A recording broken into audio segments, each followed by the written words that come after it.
is definitely the capital city as far as football is concerned nowadays. Well, without a doubt, I suppose, you know, winning the league and the cup, you know. So I think undisputed, really. It doesn't matter who won today, Liverpool or Everton, it's all for Merseypride. It's a grand old team to play for. It's a grand old team to support. And if you know your history, it's enough to make your heart go, oh, we don't care what the red side say. What the heck do we care? 'Cause we only know that there's gonna be a show when the Everton boys are there. Although I've only had 11 months at Manchester City, I've really enjoyed it. It's a tremendous club, but at the same time I think that when Everton football club made this club, there was only one decision for the players, and some of them, I mean, have enjoyed great times with me there. Hopefully they'll look at it as a tremendous challenge to hopefully have great times again.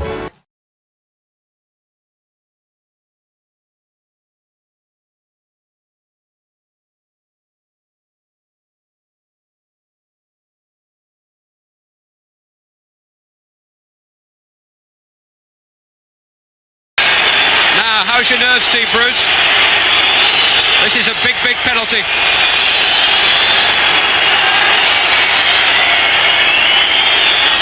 9 minutes to go to half-time. A great chance for Manchester United. And Bruce has kicked it!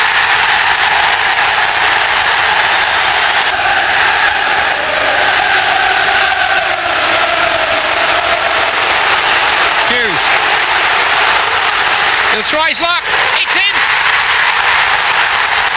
2 goals in a minute!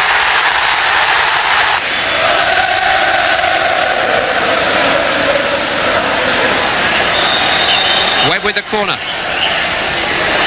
Palace is there again. Robert a little bit uncertain. Sharp! It's there! That'll do it for Manchester United!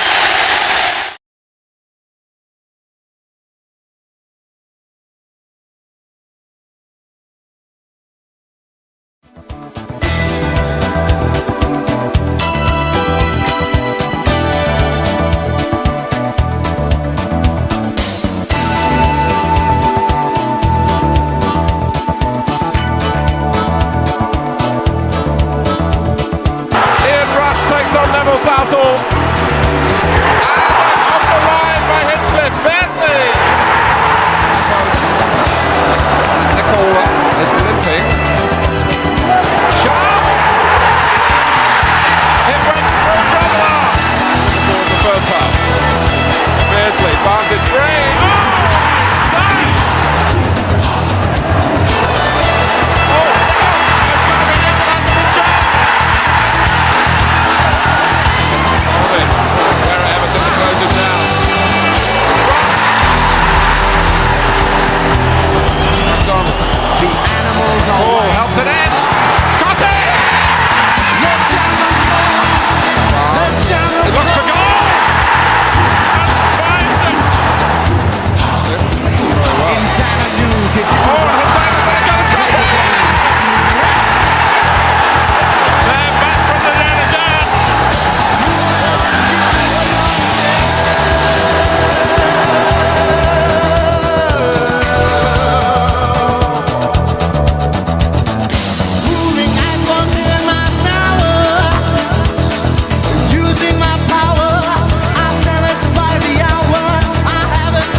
Sensational than the 8-goal thriller at Goodison Park on Wednesday between Everton and Liverpool.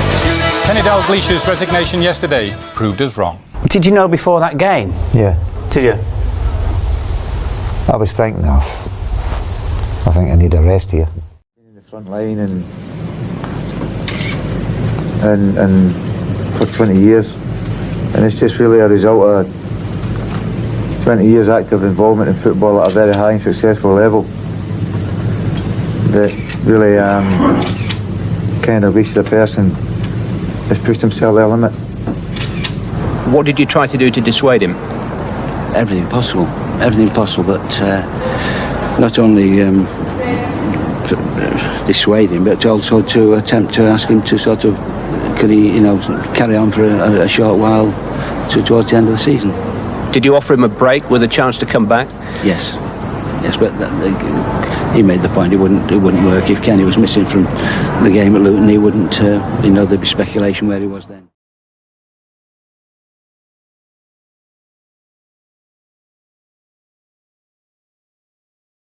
Well, he completely fooled me and Roy. Like we were with him a lot, and he never gave no impression he was going to pack in or the pressure was getting to him. The first task for Ronnie Moran and his boot room partner Roy Evans was to supervise a training session at Luton yesterday. A private session besieged by the kind of press and media attention that Dalglish finally got a bellyful of. Peter Beers's uncertain role in Kenny's recent plans became a focal point for his critics in print and in the crowd. But as they left Kenilworth Road for the sanctuary of their hotel, all the players were quick to play down any suggestion of a dressing room revolt. It's interesting what Ronnie was saying, but it's amazing with Kenny is that if the pressure was too great, I mean, if he was losing it, he was questioning himself, as he's already said.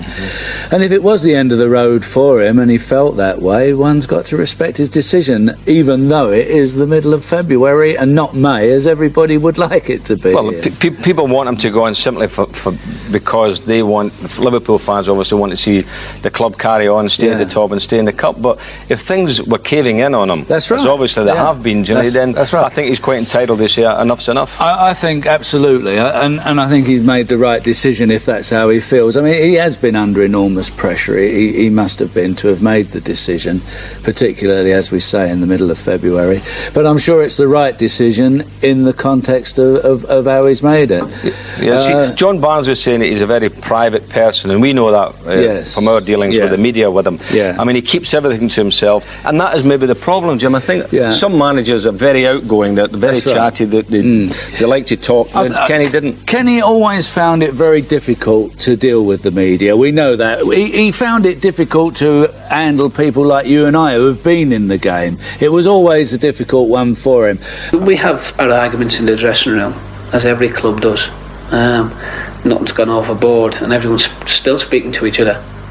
The lads are baffled by what the gaffer's done, but it's nothing to do with what's going on in the dressing room whatsoever. I mean, nothing different than you've experienced in your 10 years at Liverpool?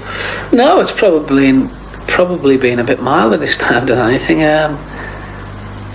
We've had a lot bigger fights over the years in the dressing rooms, so it can't be anything to do with that, I wouldn't think. Moran didn't appear to have a care in the world on the day he succeeded the one and only Kenny Dalglish. Whether Moran's succession becomes permanent won't depend on the outcome of one match, with having lost their manager. Now, Liverpool have a phobia about Luton's pitch, which surfaced after the break. About the same time, Luton began to realise that Liverpool really were there for the taking. Kingsley Black with Liverpool at 6s and 7s, and our first goal of the day contender. In fact, Luton played some delightful football. Lars Elstrup to Ian Dowie. The season's most audacious 1-2 here. No chance for Mike Hooper, standing in for Bruce Grobbelaar. The first of 2 for Dowie as Luton ended a losing sequence of 4. Black into the space, permanently vacated by Liverpool, or so it appeared. Hussein dozing, Dowie motoring, 3-1.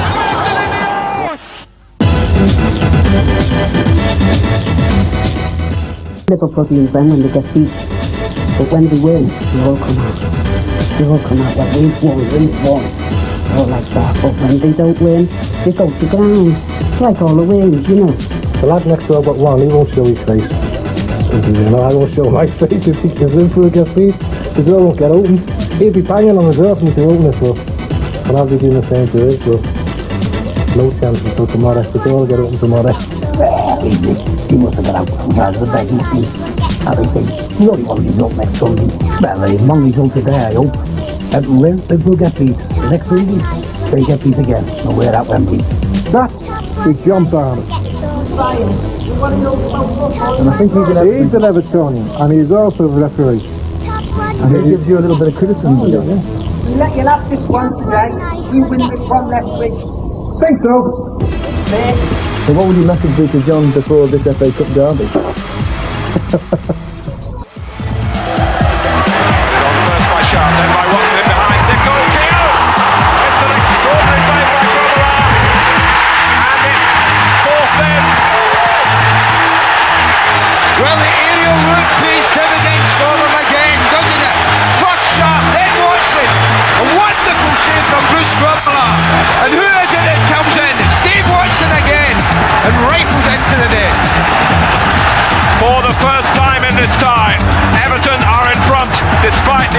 Grobbelaar.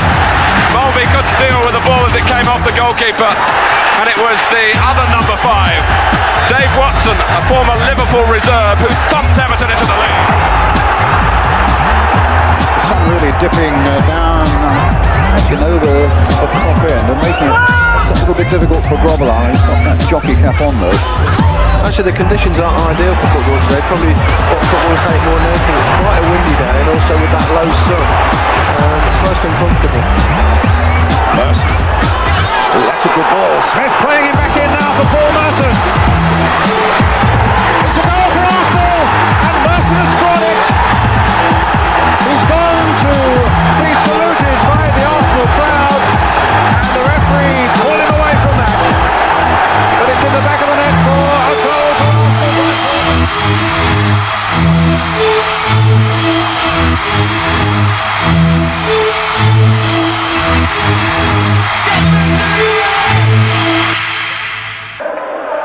Ian Bishop, it's his former club, curls it in. Southall, good punch away.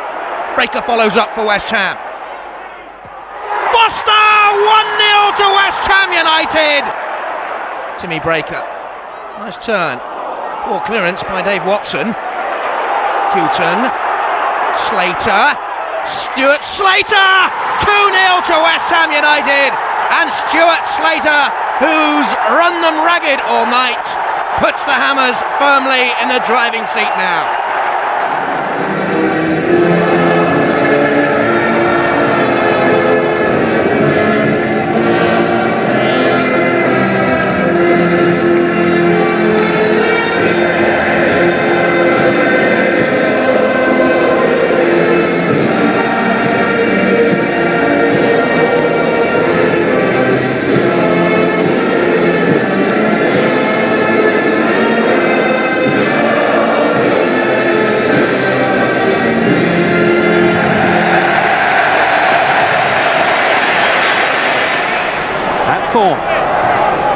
Thorne's on the near post. And it's there! Thomas has got it! In for Wright. Oh, great save by Southall. Wright let it run on. Ian Wright now. That's the second for Palace. And there's McGoldrick, nice to interrupt you there. For Bright. And Soloko! That's 3. Off goes Wright. And it's there! It's 4. 2 for Ian Wright. And there it is.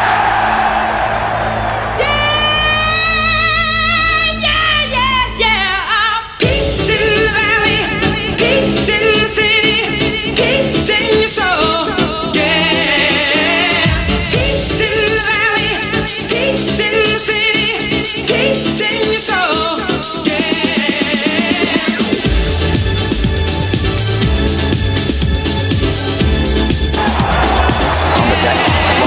Shot from Ferdinand. Fine save by Mike Cooper. Barker staying in front of him. He comes the cross. Liverpool freezing chance. Ferdinand, he must. And Liverpool somehow survive that Rangers attack. They're at 6th and 7th for the red shirts at the moment. Rangers still attacking. Barker. And a goal! Ferdinand has scored for Queen's Park Rangers. The Rangers stay scout clear. Ferdinand again with the chance surely. Wegley! Yes! Liverpool committing suicide just before half time. And Roy Wegley may have settled this one. Got round it. Yeah, we haven't really wasn't there.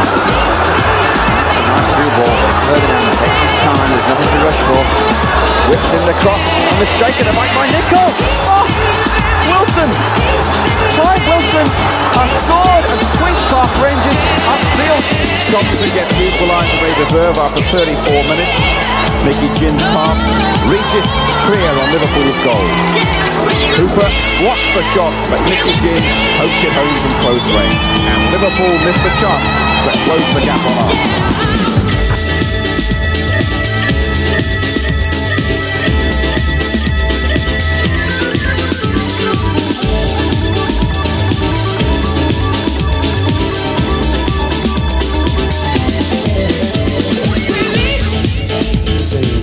pleasure to announce the appointment of Graham Souness as the team manager of Liverpool Football Club. The appointment takes effect immediately. Hello, Jim Rosenthal here with the news of another extraordinary week in the English Football League. After a day of intense speculation, Graham Souness arrived at Anfield on Wednesday, having resigned from the biggest job in the Scottish game at Glasgow Rangers. He was greeted like a long-lost son. He explained his reasons for returning. In my opinion, and the vast majority of football people's opinion, Liverpool still play the best football of any club side in Great Britain, maybe in Europe, maybe in the world. And it's no secret that they have problems, but then again, I don't think there's a club playing football today that has no problems.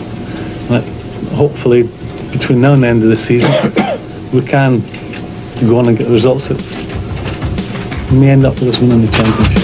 Souness arrived at Liverpool in the same season as Kenny Dalglish, and his career mirrors that of his predecessor. European Cup successes at Liverpool as a player, Scottish League titles as manager with Rangers. Unlike Dalglish, he leaves a team top of their division and chasing a 4th championship under his management. What of Ronnie Moran? He resumes his duties as assistant manager and team coach after the shortest tenure of any manager in the history of Liverpool Football Club. Souness's first task is formidable. 5 games to play, Liverpool trail Arsenal by 5 points. They've got a far inferior goal difference. They need to find winning ways instantly and hope the Gunners falter. And here is Jury with Dixon going into the centre, and he reaches the cross and scores! Liverpool were cut apart.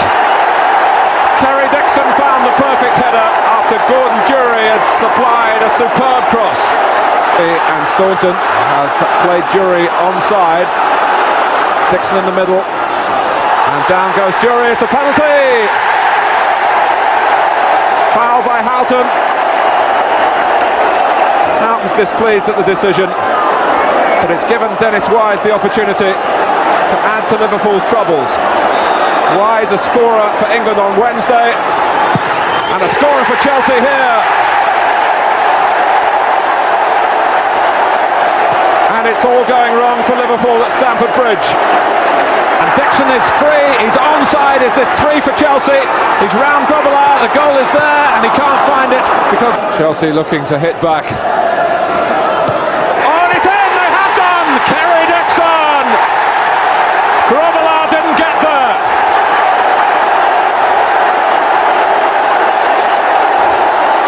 How dramatically it changes again. Onside, Kevin Wilson. Jury's up with him. This could make sure of it for Chelsea from Jury! 3 minutes to go. 4 goals past Liverpool.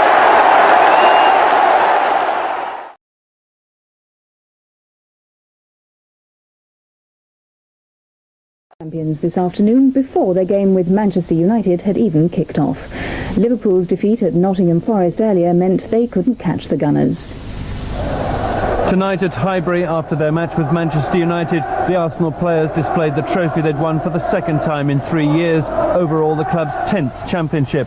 They're only the 2nd side to win it 10 times, the other is Liverpool. Ironically, it was Liverpool's loss at Nottingham Forest earlier in the day that made tonight's match academic. Forest's first goal came when Crosby was pushed down and Clough converted from the spot. In the second half, there was a glimmer of hope for Liverpool when Rosenthal won a slightly dubious penalty and Molby made it 1-1. But Forest got the winner they deserved. Wone, the scorer, with a brilliant volley. In the kick-off, as Arsenal fans heard the result from the City ground, supporters were into the pubs early to celebrate the team's 2nd championship in 3 years. In 1989, the party went on for most of the weekend. By the looks of most of the happy faithful, the bank holiday may well have to be extended by at least a day. The players had watched Liverpool's demise on television, and Anders Limpar was one who seemed keener to join the party than line up against Manchester United. All credit to them. I believe that if you win the championship, you are the most consistent team, you are the best team, you deserve to win it, because injuries even themselves out amongst teams, luck, misfortune. So they deserve to win it, and all credit to them. But without taking anything away from them, Liverpool had an enormous lead, not the halfway stage, somewhere near the halfway stage. If you're a Liverpool supporter, anyone who's any interest in Liverpool, you would say that they actually handed it.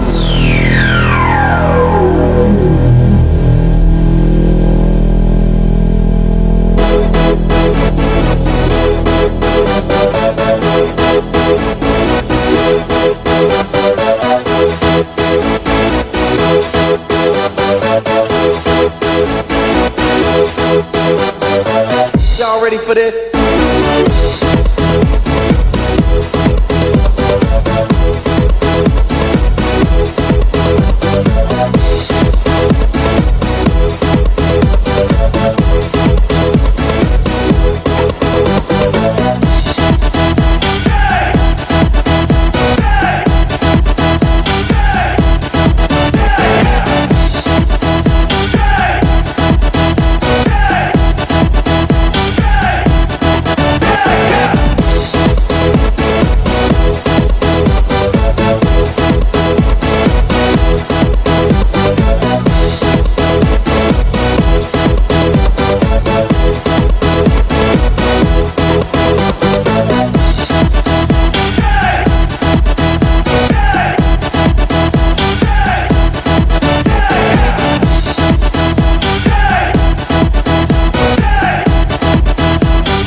Y'all ready for this?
Brian Clough splashed out £1.4 million on the central defender Carl Tyler from Barnsley, and he may have reason to be thankful for that extra cover, because after just 8 minutes, the England international Des Walker was forced out of the game with a strained leg muscle. It was Nigel Clough who pulled Forest level on the hour after a desperate scramble in the Everton 6-yard box. A draw would probably have been a fair result. But 3 minutes before the end, Forest engineered the winner. A typical Forest move as well. Nigel Clough involved 3 times in this goal. And Charles got the ball wide on the right. And watch for Clough getting involved again, playing the vital ball to Nigel Jensen. A lucky rebound off Martin Keown, and Neville Southall stranded. A good win for Forest.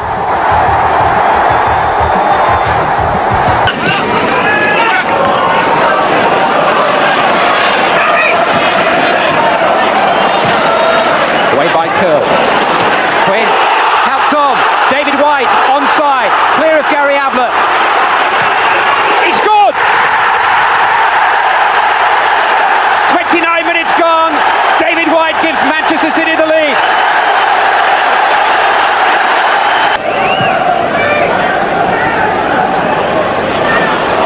Quinn has found White, and White has got beyond Ablett. He's got no support, he doesn't need it. He's claiming a goal, no says the linesman, who was very well placed. Now he's given it. Now he's given it. 2-0. David White has been awarded a second goal. Now it's Dean Saunders, who had that penalty saved here by Niall Quinn last season, this time against Tony Coton. Oh, he's hit the crossbar. Burrows maybe. No, away by Keith Curle. What a dramatic finale. Saunders unlucky again from the penalty spot at Main Road. And that's enough for the referee. It's been a big first week for Manchester City. Their first win over Liverpool for nearly 8 years, built around 2 goals by David White. Wilson brings the attack left. Sheridan keeps it coming left as well. This is Worthington now. Sheridan up ahead of him. Worthington creating space for the cross. Here's the flick through. Hurst on the left foot. Oh, what a goal for Sheffield Wednesday. 3 minutes to go. One last surge possibly from Wednesday. They actually conceded a goal on Saturday in the 87th minute. Can they get one here? Hurst might just get it. Is it going in? It is. It could be a winner for Wednesday. And Viv Anderson has stolen in to get a magical goal for Wednesday here. A minute to go. And Warhurst makes his first blemish of the match, and he could have let Beardsley in for the equaliser. And credit Chris Woods there. The record signing, the goalkeeper saved his side there.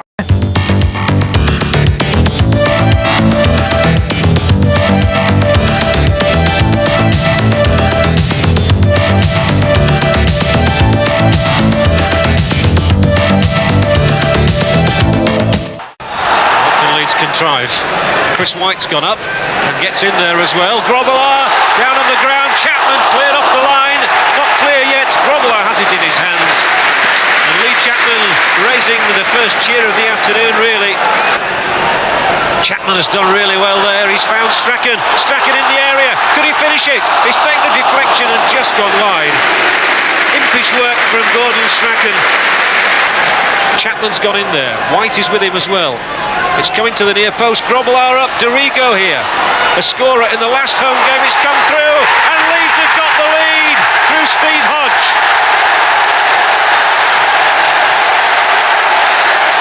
Only up as far as Dorigo, who's headed past finds McAllister. Strachan's gone through the middle, and Strachan can really finish it this time. What a great save by Grobbelaar. Magnificent stop by Liverpool's goalkeeper. Of success in European Cup finals comes to an end.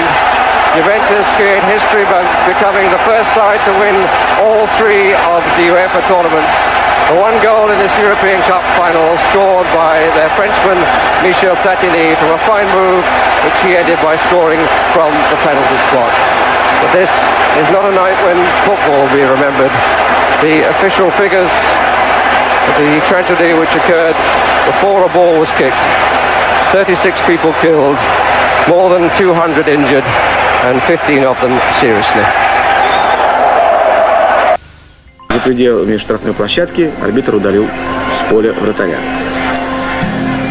6 лет спустя первое поражение на чужом поле. Причем этот победный мяч ворота опытного голкипера Ливерпуля Белара забил англичанин, забил головой Майк Белл, который несколько сезонов, опытный игрок, уже 30 лет, выступал за английский клуб Уимблдон. Клуб Уишуси и Лахти побеждает Ливерпуль 1-0, но Liverpool выходит во второй круг. Но и наконец-то. Il récupère beaucoup de ballons. Kovac. Ah oui, bien joué Ferreri. Cette fois-ci, oui. Ferreri qui marque le but 100% mérité. Et ça ne pouvait pas ne pas entrer car dans cette deuxième minute. Au bon moment, sur une 2 à contre-temps. Une 2 à contre-temps qui a permis à Jean-Marc Ferreri de recevoir le ballon de Kovac et Martini.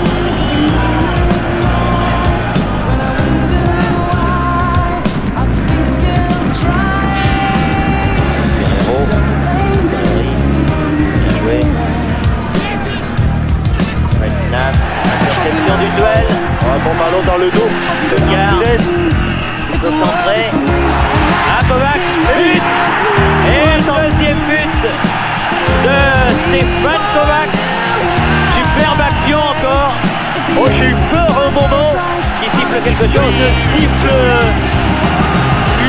une main, car vous allez voir que sur le contrôle, Stéphane Kovac pèse complètement le long du corps.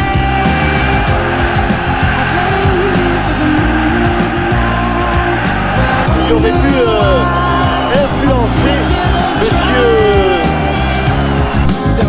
La partita più tesa era quella tra Genoa e Liverpool, molti di voi l'hanno vista in diretta.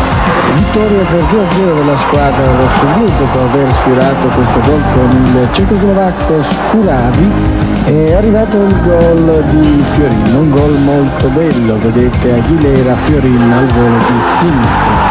Davvero un bel gol che apre rossoblu la strada verso la semifinale. Infatti i giocatori del Genoa festeggiano adeguatamente anche nel secondo tempo. Il Genoa all'attacco, vedremo adesso un tiro di ruoto che sfiora l'avversario, poi il portiere inglese Hooper salva sul tiro di Scuravi dopo un bel colpo di tacco di Aguilera. Un altro grave pericolo è stato corso dal Liverpool per un'uscita maldestra del portiere Hooper. Come vedete la difesa inglese si è salvata alla buona. Poi una punizione di Branco ha fatto volare il portiere inglese Hooper, veramente un gran tiro quello di Branco che ha anticipato quello del 2-0. Il raddoppio infatti è stato realizzato dal brasiliano con questa autentica bomba. Ecco adesso Bagnoli al microfono di Piero Onetti. Il 2-0 ci andare là e essere più convinti di fare gli sfacciati, di andare a dare delle sperle anche a loro, perché abbiamo 2 gol di margine e sono ancora 15 giorni col 2-0. Io penso che noi, migliorando ancora, il Liverpool per buttarci fuori deve fare delle grandi cose. Fiorin è un po' l'eroe di questa serata, un gran bel gol, poi l'uscita dal campo prima della fine della partita, accompagnato comunque da scrosciare di applausi. Rossi.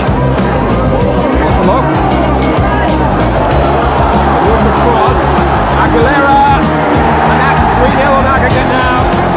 That could be a down to death for Liverpool. Sweetly done. Iradio in the clear. Aguilera, and that's the end of the European road for this season.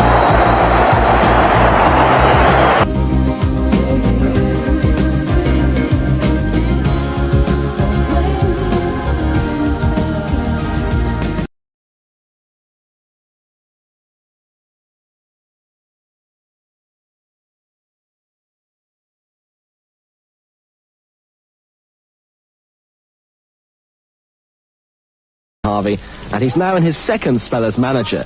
The first in the 80s brought the club 2 league titles, an FA Cup and the European Cup Winners' Cup. I became well aware very, very early in my time here that Everton supporters not only demanded results, but they achieved it with style. And that is what you try and do. You're trying to marry the two.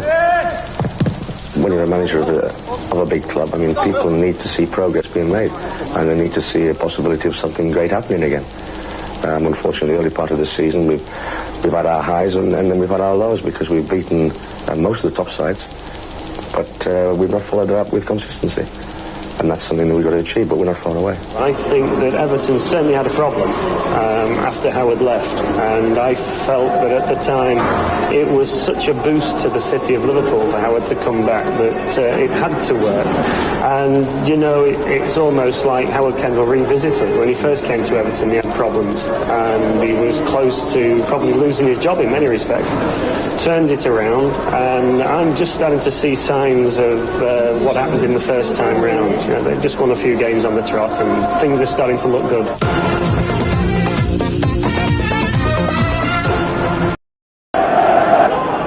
There's a long way to go in the game yet. Still throwing down the line. Now he's passed up the line and neatly done by Wallace Chapman. Wallace will get there, and they've 2 men in the middle. There's a great ball in, and the equaliser from Gary Speed. Superb build-up by Leeds United, and they're right back in this Rumbelows Cup tie. Very well on that occasion, and here's the ball driven up for Wallace, who's onside. Wallace could give Leeds the lead here. He's got to go on the inside of Wallace. Southall, Chapman, 2-1. Leeds in front, and Lee Chapman has goal number 9. And the pace of Rodney Wallace really unhinged Everton. His ball forward, and Wallace might have them in trouble again here. Wallace goes on, he can make it 3, and Wallace has given Leeds a 2-goal cushion. And Rodney Wallace scores for the 4th game in a row. Wallace, he's got a chance to make it 4-1 and to surely take the tie beyond Everton. 2 in a minute. And the £1 million man from Southampton has now become a Leeds United player fully fledged. Oh, that's a good ball, flicked on by Gordon. This is Gary Mills. Not a bad cross, and a chance here is a goal! Off the head of David Oldfield. That's only his 2nd goal of the season. So Thompson with the corner. Walsh! Oh, he clipped the crossbar. Steve Walsh came storming in on that one. Thompson, good ball.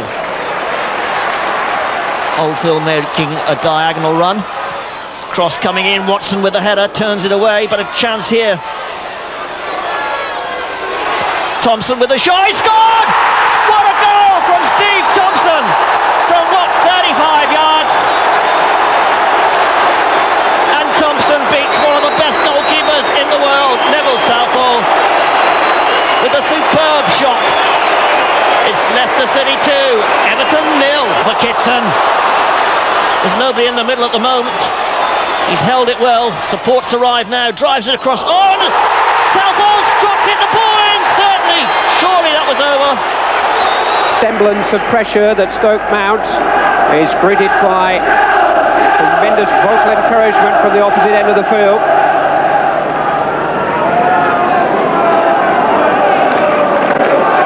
Kennedy's throw, both Sanford and Overson are waiting on the near post.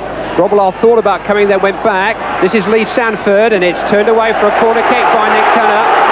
And Sanford and Overson will now be joined by Ian Cranston. 4 6-footers for Liverpool to worry about inside their penalty area. Cranston! And Stoke are level! And 4 6-footers was one too many. Ian Cranston heads home the equaliser.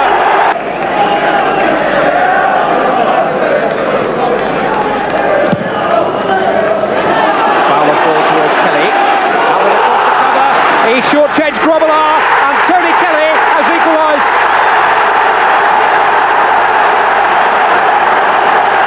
The substitute draws it level.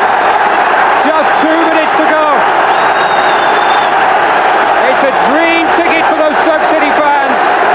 A dream substitution for Lou Macari and Stoke City. Right through the goalkeeper's legs. Tradition, and everybody respects them tremendously. And at that time, even though they were probably not at the peak of what they had been, it was still a massive game. I mean, we had a great following, about between 8,000 and 10,000, and obviously that gives you a good cheer.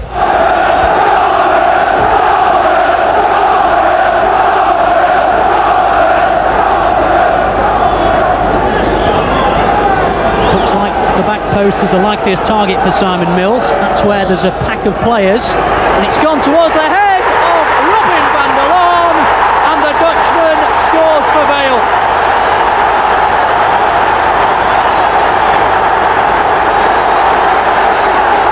Well, what a start, and that's what this 7,000 vociferous support has come to see.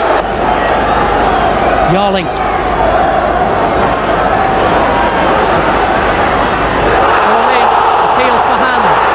Away. They were vehement from the fans, less so by the players. Jeffers, ball in towards with Peter Swan, and Boyle! Martin Boyle levelled it up.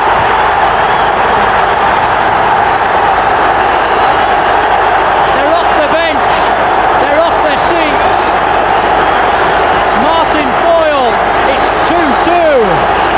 At 3rd Division Peterborough, Bruce Grobbelaar came for one cross too many. The goal scorer's name, Kimball, was the name blazoned all over the morning papers. It was a bad night all round. On the face of it, Liverpool's worst in cup football for over 30 years. Only Grobbelaar's remarkable instinct for survival prevented Ken Charlery making it worse still.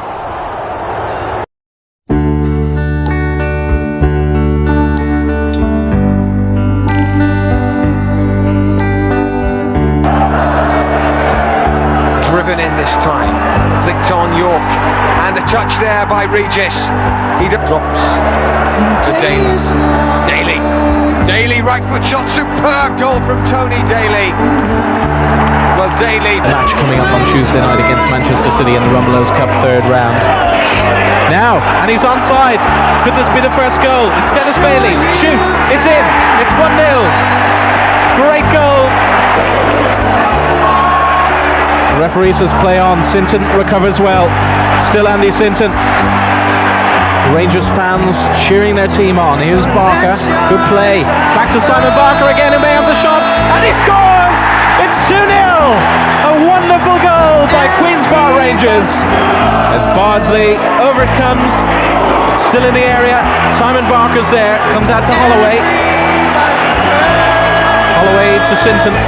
And the referee's going to blow up any second now. Rangers just playing around with it. Comes through.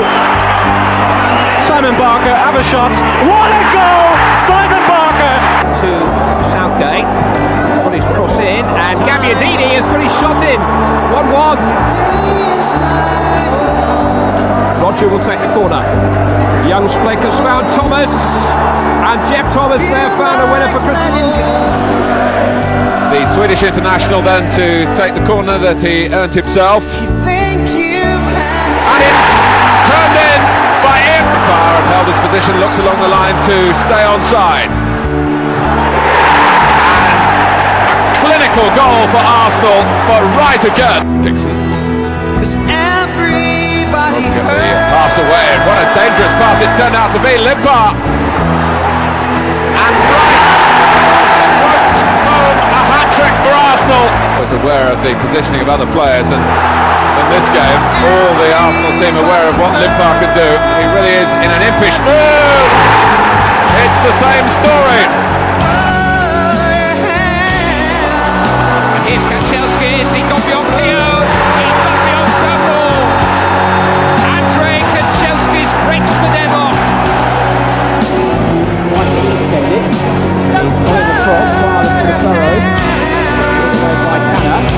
Orby looking out to Vinnie Jones. The volley! It's in! Vinnie Jones with the coffin! Townsend. Stewart. Space for Dennis wide. Taking a bit wide, but he scored! And Jonathan opening here for Sutton. So many players queuing up for it. And here it is. And it's Woodfall. Colehouse for Robert Fleck to chase. Fleck's in there. Oh, what a goal! Robert Fleck. And for goes Fleck again. Robin Hussein this time. Fleck looking for number 3. He's got it. But at Crystal Palace 3 days later, and all the soft goal at the other end added up to another defeat. Eric Young pilfering the ball out of Grobbelaar's grasp. Consistency, a forgotten word. Liverpool were down one moment, up the next. Away by Kevin Gage to Cork. Cork helped it on. Onside now. Oh, Grobbelaar's come on walkabout. He's dispossessed. This will be spectacular if he goes in. Oh! That one's falling, well, again, Grobbelaar making a bit of a mess of it. He could come here to Whitehouse, and Grobbelaar's made his second mistake. Dean, he's onside. Held back, keeps on going. Dean, he deserves to score. He was held by the Liverpool. Hodges. Cross there. It's in. Again, takes it out to defence. Plays it all the way to Cork. This to be it. From Cork. It is indeed straight. That's fine. Straight. Second place stop. Oh, Marsh has lost it. Right, setting off. And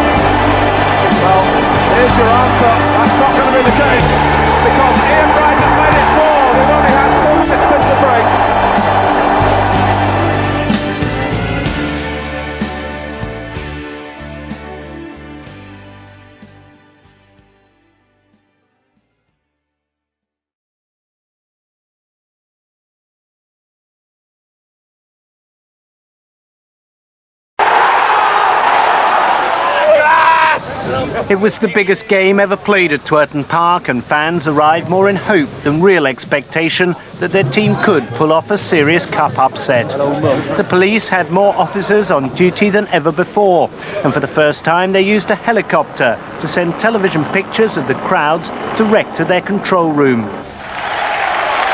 More than 9,000 fans packed the tiny Twerton Park stadium, but as the teams ran on, it sounded as if the crowd could have been double that.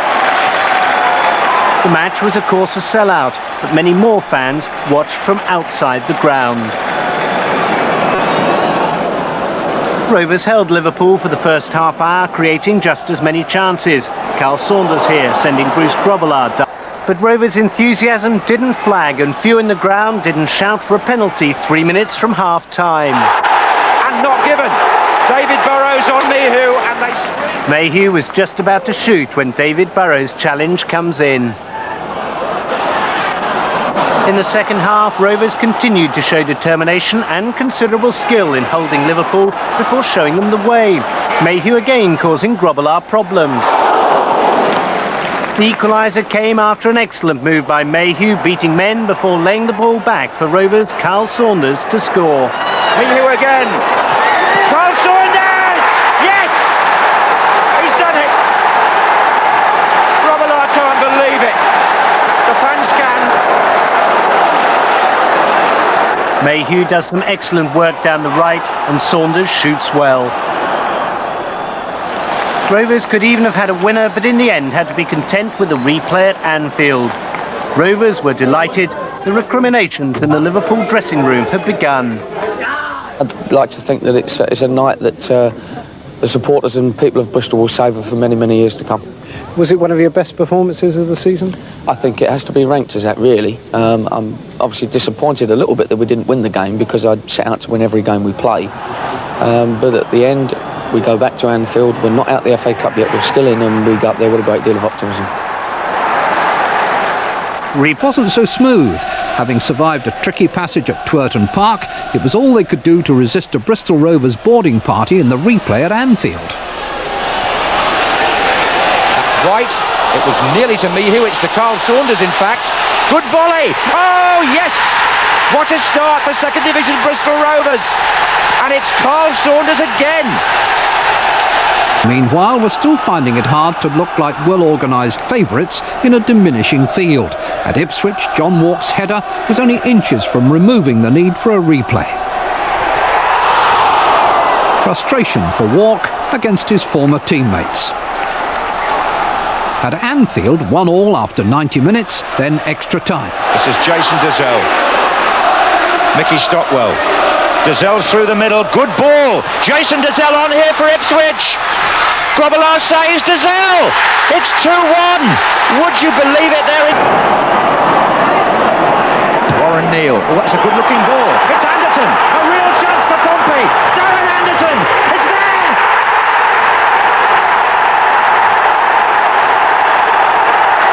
Portsmouth are in the lead of the semi-final.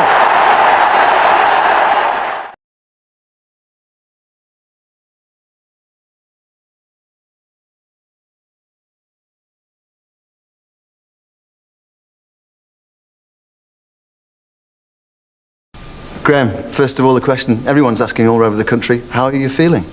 Well, I feel good. The last week I've felt each day that little bit stronger, and right now I feel very good. I'll have a little sleep this afternoon, but I woke up this morning feeling fine. I've travelled down from Manchester this morning, got to the hospital this morning, and right now I feel really good. Obviously determined to go to the game? Yeah, I would. I'd love to go to the game, but as I've said, the last sort of 6 days I felt stronger. Every day I woke up, and I'm hoping it is going to be that way again tomorrow when I wake up. If I feel the same as I do right now, I'll be there. I must ask you, is this against medical advice? No, the doctor he said in the perfect world would say no, I'd rather you stayed at home, but he understands the situation, and he has given me permission to be at the game. You're going to try and keep yourself calm? It's not a case of trying, Ray. It's a case I have to understand that. I mean, I think in the past, because of my love for the game, I have been too excited on the odd occasion. But I now understand the situation fully, and from now on it's not a case of wanting to be different, it's a case of having to be different. Graham, surely this makes you think a little bit differently, it makes you reflect on life. Well, yeah, without getting too deeply, I think it makes you realise that the only things that really are important in your life, maybe I've been guilty in the past of maybe taking football too seriously, but I think, you know, your family and the people dear to you are really the only thing that matters in life. Are you aware it's risky coming to the game, that people will make a big thing of it, the media will make a big thing of it? Tomorrow's about Liverpool and Sunderland in the FA Cup final. From our side, it's about us going there and doing ourselves justice, playing the kind of football that Liverpool are famous for. It's not about me. And at the end of it, you could well be the manager of the FA Cup winners. Well, as I said, it's the first time I've been to the FA Cup final. I didn't as a player. I wasn't going to miss it as a manager. Hopefully, as I've said, tomorrow I can wake up, and I feel as I do right now, and I can be there tomorrow. And I just want my team, if they play football as they're capable of, are still the best in the country. And I want everyone to see that tomorrow. Obviously, a lot of people will be watching it from out with the United Kingdom, and I want us to put a real show on tomorrow. Thanks for talking to us, but finally, it's not been an easy couple of weeks for all sorts of things. No, I think I've been made to feel like a serial killer on occasion, and I have to accept mistakes were made. I'm big enough and always have been to hold my hands up and said that if I felt I'd made a mistake, I'd own up to it, and this time I have made a mistake, I've owned up to it. I must say the Graham Souness determination, pride and bravery, and some people would say just stubbornness, is coming through. I want to be at this cup final. It's I feel well enough to be there. I feel well enough today, hopefully I'll feel the same. Saunders treatment. The 90 minutes of sheer hell playing for England. You need something to get your thoughts past. Isotonic means it's in balance with your body fluids. It gets your thirst past. It won't for Barnes. Yet again, Liverpool will have to do without him. I think that after looking at it philosophically, there are worse things happening in the world than me not playing in a cup final. And I've been fortunate enough to play in 3. And although only won 1, but still there are many players who haven't even played in 1. So there's a lot of initial disappointment in not playing in it. But then if you look at it from a different perspective, I'm a very fortunate person anyway.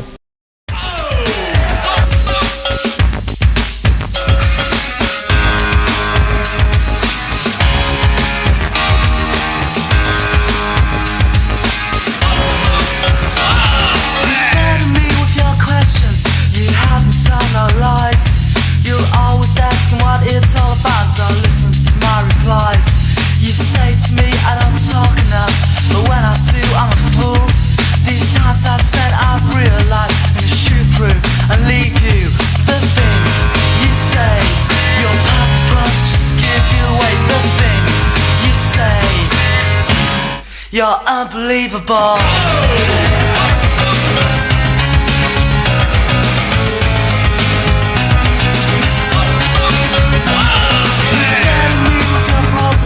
By telling me more about mine, I'm always so concerned with the way you say you always have to stop to think of us.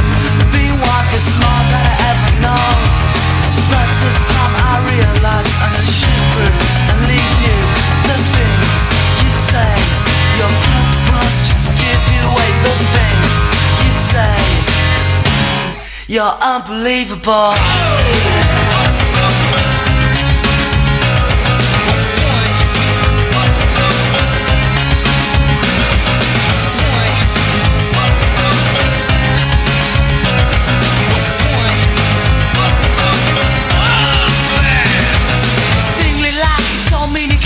Pushing down the resin, bringing out your high self, think of the fine side, pushing down the better view instead of bringing the attitudes to what the world and everything your attitude. Brace yourself, with grace and peace. I know this world and what it seems. It's unbelievable. You burden me with your questions, you help me tell no lies. You'll always ask what it's all about, don't listen to my replies. You say to me I don't talk enough, but when I do I'm a fool. These times I've spent, I've realized I'm shoot through and leave you. The things you say, your purpose just give you away.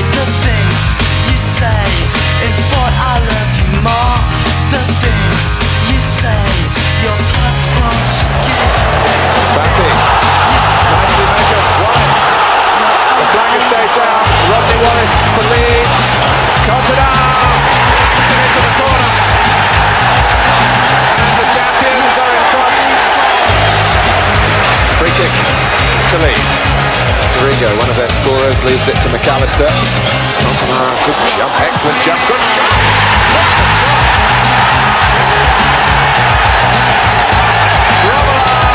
Couldn't have seen it. Oh, it's made it play off the corner flag. Alert work from Wallace.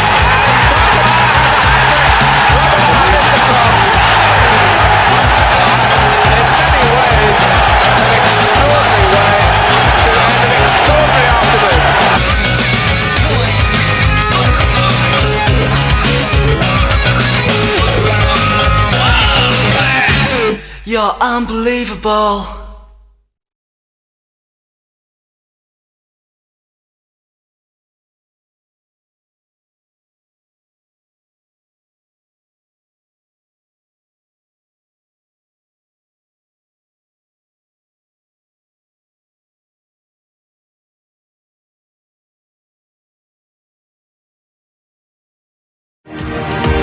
Sky Sports proudly presents FA Premier League football.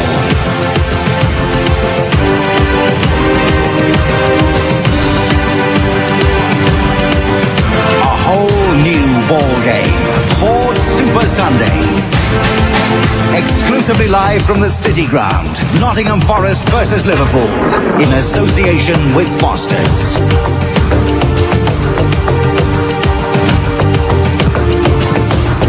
Yes, we're alive and kicking with the hot shots of Nottingham Forest. Taking on mighty Liverpool. It's Clough against Souness in the Battle of the Giants.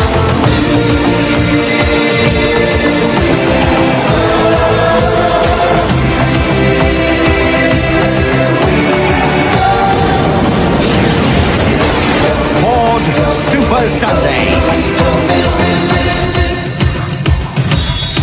Nottingham, one of the prettiest cities in the country. A sporting tradition here stretching all the way back to Robin Hood. The River Trent cuts through the middle of the city. On the one side, Notts County. On the other, Nottingham Forest, the home of the former European champions. City ground looks well, bathed in sunshine. Start of a brand new season. Not too many in now. There will be later in the afternoon. It's a sellout. Here we go. Weekends will never be the same again. We're here for the next 5 hours with Super Sunday. The centrepiece, Nottingham Forest against Liverpool. The match kicks off at 4 o'clock. Delighted to be part of the FA Premier League. It's a whole new ball game for all of us. And remember, this is the only place you'll see live Premier League football. It's a fiery start from Forest. Can they turn it into a lead? If anybody can make it happen, it's Pearce. And it's his England colleague, Mark Wright, who had to step across and put himself into the line of that blast towards goal, or maybe aimed across the face from Pearce. No offside. Gemmell laying it off for Sheringham. Clough calling for the early cross. Sheringham goes for goal! Oh! The first Premier League goal for Nottingham Forest, and it's a peach. Oh, it's an absolute beauty, a great individual goal. But I just suggest once again, is it that hole again on either side that Liverpool are finding hard to cope with? Haven't got a natural full-back in any width, but again it comes from that type of area.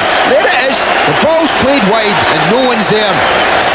But watch Sheringham, he's got options on. He can take the easy way out and lay it across goal, but he thinks...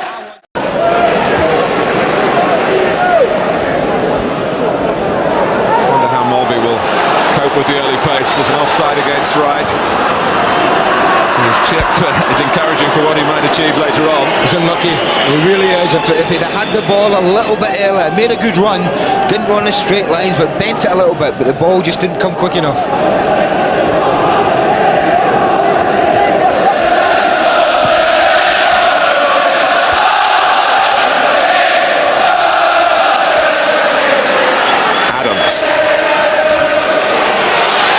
Goes Campbell, trying to get the wrong side of Tanner from Liverpool's point of view. Parler, and Parler will get to it again, and here's Limpar, lines it up, finds the net. Arsenal are in front. Well, if that doesn't make him feel better, nothing will. We're in the 8th minute of the second half, and Arsenal have come to Anfield believing they can win. Manaman, Winterburn's there. Parlour, very impressive. Ian Wright is away, there's no flag. Right even stop should be theirs with 11 minutes to go. Well, I'd like to have another look at this, I really would. Ian Wright made 2 runs, he went, he checked, came back, Ray Parlour delayed it, pushed him through again. It was a very tight one. Having won 3-0 at Old Trafford, Everton ran into a Manchester United side in red shirts and in record straightening mood. United went ahead just on the half hour, Ryan Giggs and Mark Hughes setting up Brian McClare for his first goal of the season. With Everton missing their chances to get themselves level, United settled it with a penalty. Andrei Kanchelskis brought down by Neville Southall, and Everton's solid start to the season diluted somewhat. Steve Bruce with the penalty secured a 5th successive win for Manchester United. It's 5 consecutive clean sheets too. After Everton's Peter Beardsley-inspired win at Blackburn in midweek, most home supporters were hoping for a repeat performance this afternoon. But Palace, playing in red, obviously hadn't read the script. Chris Armstrong superbly heading home John Solako's cross. Everton had a great chance to equalise minutes later when Beardsley conjured up a typical near-post opening, which Paul Rideout should have converted. It proved costly because the Solako-Armstrong partnership was about to strike again. This time the England winger released the perfect through ball for Palace's latest hero to almost casually add a deserved second goal. Palace's pace and movement continually created chances, and Armstrong almost returned the compliment when Solako was denied by a tremendous Southall save, one of many in the first 45 minutes. Early in the second half, Beardsley's chance of a possible England recall was put on hold when he tried to control a long through ball, but instead damaged his hamstring. Has joined Aston Villa, and that means that the club have broken their transfer record by signing the Liverpool striker for £2.3 million. The deal's been on the back burner for nearly 2 weeks, but Saunders has been tracked by the Villa manager Ron Atkinson all season. He described him as one of his most exciting signings. The Mercedes was there, transport befitting someone earning more than £7,000 a week. The Villa fans waited for a glimpse. The news media were waiting too for a deal that had teetered on the brink for 10 days. At 3:45, Dean Saunders, in claret and blue, naturally emerged with his new employers. He'd signed for £2.3 million, £200,000 cheaper than Liverpool's original valuation, the most expensive signing in Villa's history. Saunders is also the most costly player in English soccer. He's been the subject of more than £6 million worth of deals. Atkinson announced that he would wear the number 9 shirt, following in a long line of famous Villa centre-forwards, Hitchens, With and Gray. There was some anger, though, at suggestions that Liverpool had somehow unloaded a player who hadn't succeeded. I'm not interested why he left Liverpool, you know, Steve. I'm interested why he's coming to Aston Villa. And I met him about 10 days ago, probably for the first time really for my life. Just talked for him for a few hours, and all he would talk about, his enthusiasm was so good, he was so bubbly, that made me even keener. I mean, I know his great ability, that made me even keener to bring him to him. This is Parker, inside the defenders for Froggatt. Saunders has made a break to the near post. Dean Saunders has scored against his old club. In time added on to the first half for stoppages. Ray Houghton, Saunders, is this his second? It is! All he has to do is roll it forward, and instead he tries to break the net, and he's missed. Leeds need a big win at Ellen Road next Wednesday to stay in the European Cup. Everton will tell you that it may not be beyond them. Gary McAllister was the central character in a rattling good Leeds performance today. Although Gary Ablett ran him close in the central moments, he was close to getting the ball with that tackle. Not that he really needed to make one. Ken Redfern passed judgment, and McAllister made Everton pay the maximum penalty. That was after an hour. 2 minutes later, Ablett was caught in possession by Gary Speed. Strachan to McAllister again, and Lee Chapman, deadly as ever from Lee Chapman range. Leeds could have had twice as many. They'll need twice as many. Bashanu jumping well. He gets a touch to it again. Barrows is across trying to clear. It's away by Mark Wright. Still Wimbledon putting on the pressure though. Fashanu combining well. Fashanu's into the box. Fashanu, can he finish? He can! John Fashanu puts the Dons ahead at Anfield. Mark Wright not happy about something there, but John Fashanu has given the Dons the lead. Drives it up towards the buck. Bruce Grobbelaar has come for it. Only half gets a punch to it. Robbie Earle with the lob. Will this be in? It will! Robbie Earle has put Wimbledon 2-0 up. And a typical piece of Bruce Grobbelaar eccentricity there has led to Wimbledon taking a 2-0 lead. Skinner's free kick is a good one. Grobbelaar decides to come for it. He's challenged by Fashanu. The punch is never clear, and Robbie Earle from 25 yards out has lobbed that into the corner of the net. Mulvey with a penalty and McManaman for the Reds. John Fashanu gets a good flick onto it. Robbie Earle on the break. Robbie Earle into the box. He's away from Wright. Can Earle finish? He can! Robbie Earle has put Wimbledon back ahead with his second of the match, and that's a wonderful finish by Robbie Earle. There's never a dull moment with Arsenal's Ian Wright these days, and England expects much against Turkey next month. Sadly, the injuries are coming as thick and fast as the goals. Off the mark in 5 minutes against Everton last Saturday, but off the pitch before half-time. He hasn't managed a full 90 minutes in more than 3 weeks now. The Hursts and Ferdinands and Beardsleys and Newells are queuing up to team up with Alan Shearer. Wright's the man in possession, but Wright's hamstring problem kept him out of the midweek cup draw at Derby. Anders Limpar was the man for whom opportunity not there. He passed the audition when called on as substitute against an Everton side hearing some harsh words from their manager at the moment. Limpar finished them off with a minimum of fuss. Martin Keown, the England centre-back, keeps his feet. Very neat piece of defensive play. This time it's Hill that loses his footing. Regains it and coming forward has White outside him. White has space. Sheeran! And he's going to love that goal. He's a Liverpool fan at heart. Vega is cornered. David White back there helping out the defence with a very strong header. Holden's going to have to hold it up while he gets support from the back. And White, who started the move, continues his run. He has no support, may have to go alone. Oh, what a goal!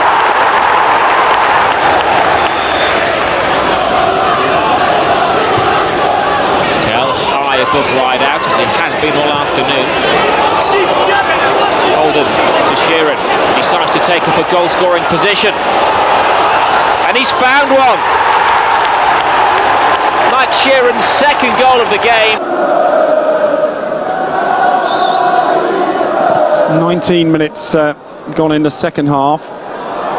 Naeem! Oh, what a goal! From Naeem! That was something out of the top drawer. And what a time to get it!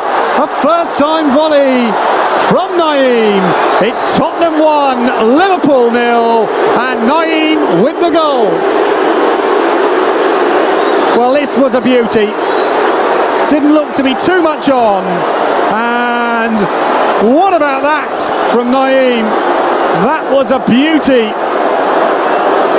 Mabbutt had gone forward, and when you see it again, the header from Mabbutt and the spectacular volley from Naeem. Spurs 1, Liverpool 0. The Tottenham left. And a second goal for Tottenham! And it's Neil Ruddock with the goal. Well, Neil Ruddock gets his first goal in his second spell at Tottenham, and Tottenham 2, Liverpool 0. And James was nowhere. Ruddock gets there, and he deserves it.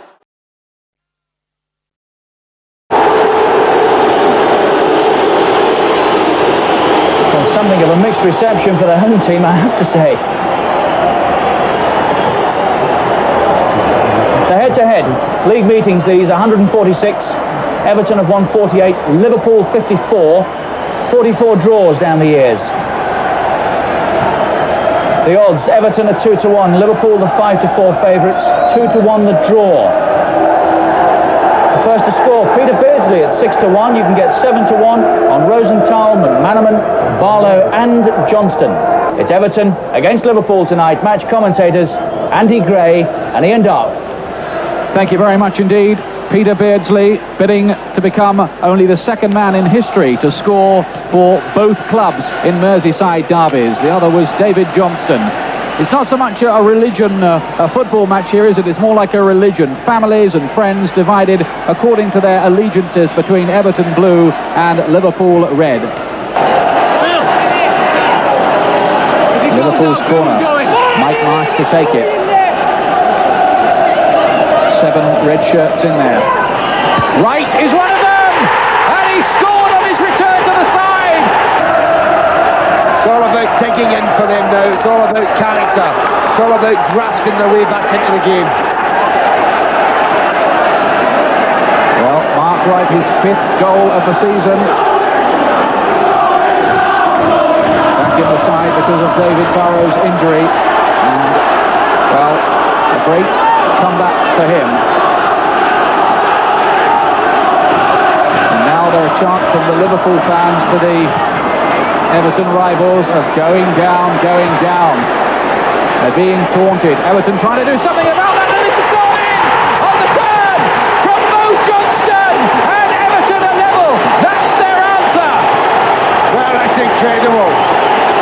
Great turn from Morris Johnson, and it didn't look as if he'd got anything on his shot. Watch this, it's a lovely little ball in from Snowden. Watch the way he turns away from Picnic and deliberately calls a beautiful shot. We saw in the second half, Peter Beagrey has made a fairly eloquent statement to Howard Kendal for permanent inclusion in the starting lineup. Yeah, I think the problem he has with Peter is he doesn't produce it consistently enough. Oh, a lovely little touch from Beardsley. Ablett is Beardsley again. It's opening up for him, is it? Yes, it is! Peter Beardsley! He's now scored for both clubs in Merseyside derbies. Only the second man in history to do it. But more important than that, Everton are 2-1 up. Well, the Everton's-Liverpool connection combines quite brilliantly on this wide side. First, Beardsley's artistry, but look at that for a first-time pass from Gary Ablett. And Beardsley's done this too often to be surprised at the concluding result.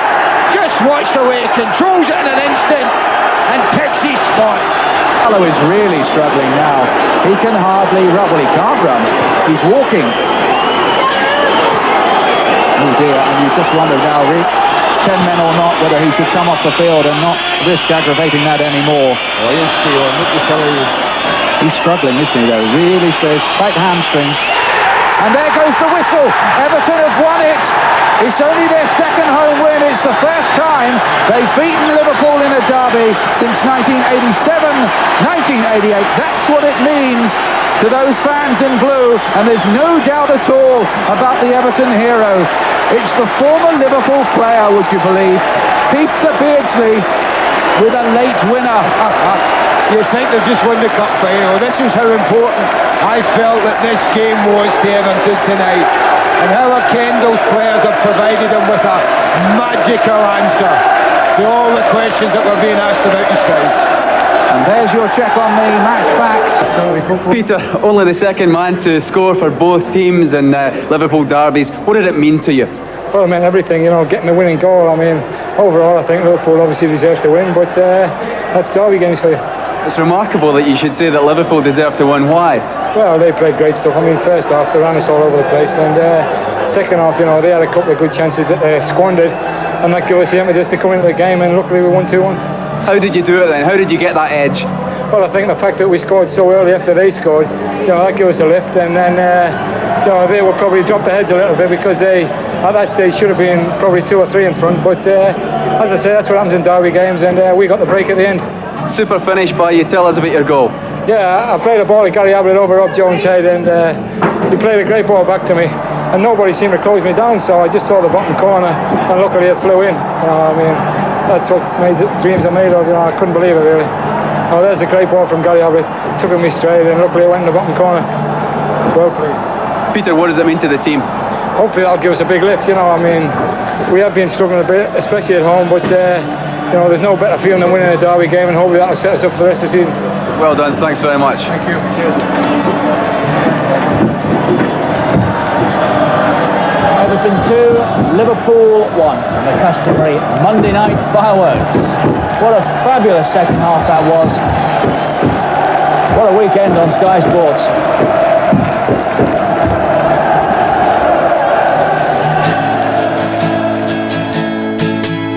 Lee Rogers. Time to liberate what the right ball was. Aims for the head of Morris. And Norris goes in and he's beaten Tanner and James to it. And Chesterfield are one up. Okay, aimed towards Morris. Not bad knock on either. No, but that's a definite back pass. What will James do? He gets in a knot. And Lancaster pounces. And it's 2-0 Chesterfield. Well, they all knew the ruling. James obviously did. He didn't pick it up. And Lancaster scores. What a scoreline. 2-0.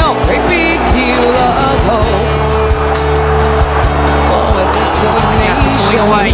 Keeper Norris. Mark Wright in the way, but he's hesitated. And Lancaster hasn't. And it's 3-0 to Chesterfield. And 2 goals to Dave Lancaster. Passing forward, and Norris is onside. What a chance! Steve Norris! He's got it! 4-2 Chesterfield! He's kept his nerve, and voila!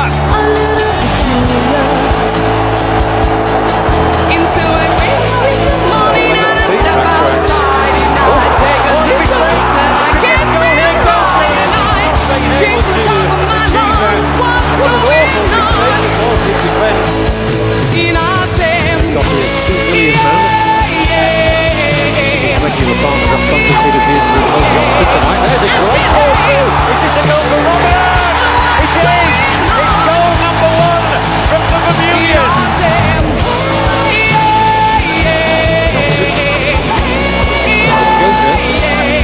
Passing it, it's brilliant. And here's Jordan can score it. Coming in off the outside of the upright. This is Law's free kick.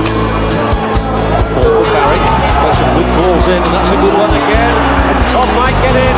Cunningham might still. Cunningham, I think he's delayed too long here. He's been forced wide. It's going to come for Hazel.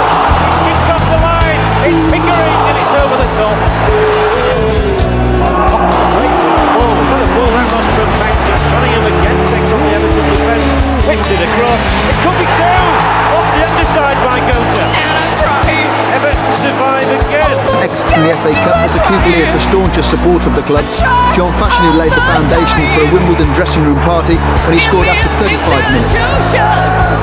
But the incisive wound was inflicted when, having just seen the ball hit their own crossbar, Wimbledon broke free to the other end, and it was Robbie Earle who found the opening to put the Dons 2 up. Gets it through to Scotland. Super ball. The football to John McGinley. McGinley, yes! Into it. 1-0. John McGinley. And a super goal. Took goal by John McGinley. What a fantastic goal. And the goal was a fantastic move. Brilliant pass on the right hand side from Phil Brown. Into it. A superb crossing. Training from Scott Green. Training from John McGinley. This seems like an absolute world-class strike. Plays it forward to McGinley. McGinley's off again. Now Andy Walker's in the field. Andy Walker. It would have been 2-0. It should have been 2-0. Oh, what a quality of errors there in the Liverpool defence. Another good ball played through, and John McGinley as live as ever. So there's error at all. So corner kick by Pat. Headed on. It's wrong. What's going on? 2-0. A good corner kick. And Figo is with the rest. What a good goal.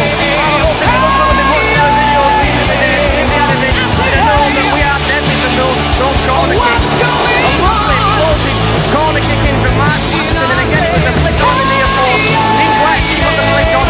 But it told the end in no situation. And Mark came firing in, and then Liverpool in real trouble. 2-0 down. He's having a word with the referee, just having a word with the Bolton manager, Bruce Rio, apparently for something he said. But don't worry, Bruce. He tries to find Andy Walker. Steve Nichols plays it back to Hooper. But Andy Walker gets it. It's Walker on his his own. It's a corner kick. He has the confidence to finish. He has the confidence to score, but he didn't have that chance.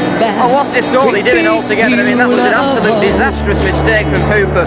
Kelly, man, Walker. Oh! It went wide. I think it hit the post. Did that hit the post? But there it is. That's the half-time whistle. But haven't they been lucky?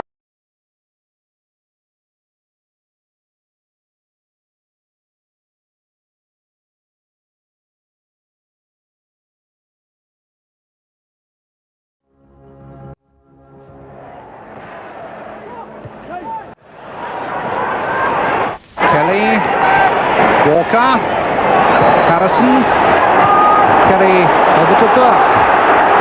Bolton winning the midfield challenges in the early stage, and here's Lee going past Marsh and crossing well.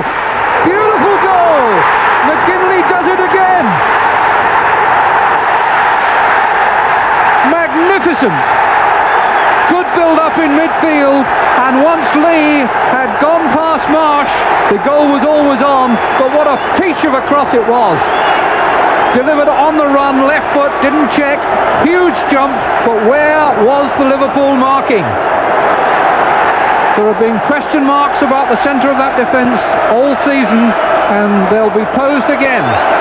Beautiful cross, soaring, magnificent header, but unchallenged. Kelly.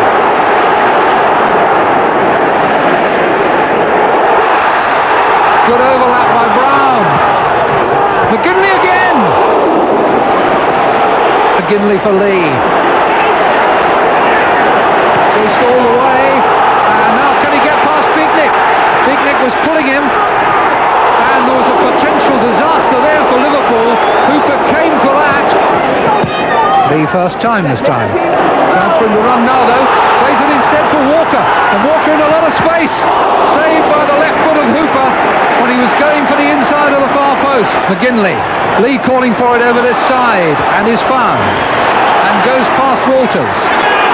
Attacks Marsh, who slipped. David Lee is proving a big Brown on Walters.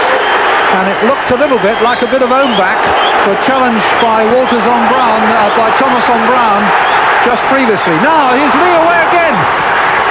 Still got the shot in spite of the challenge from Redknapp. Lee, yet again with a gap to run into, and yet again he makes it, and yet again he...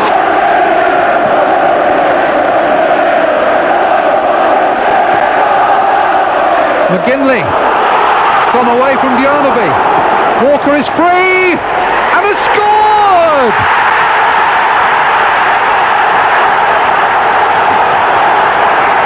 That'll ease the tension on the bench, and it raises a huge smile on the face of Andy Walker. He doesn't often score with his head. He made no mistake then. McGinley got away, played the perfect early cross.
Break it by Peter there, who scores.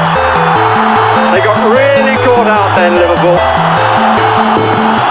All pushing forward under the halfway line. And really simple, straightforward pass. Shake of the head gift, and history repeating itself because the home side scored from a gift 24 hours ago. Umbrellas being waved in the air, the red and white, in case you've joined us late. They're the colours of the home side, Spartak of Moscow. And the rest of the team think 1-0 is a good result and that's sufficient, let's hold on to it.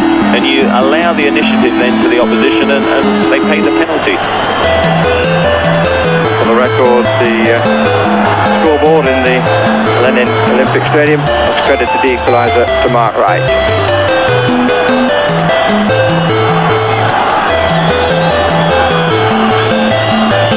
Oh, dear. The early shot, and it's in. He didn't learn.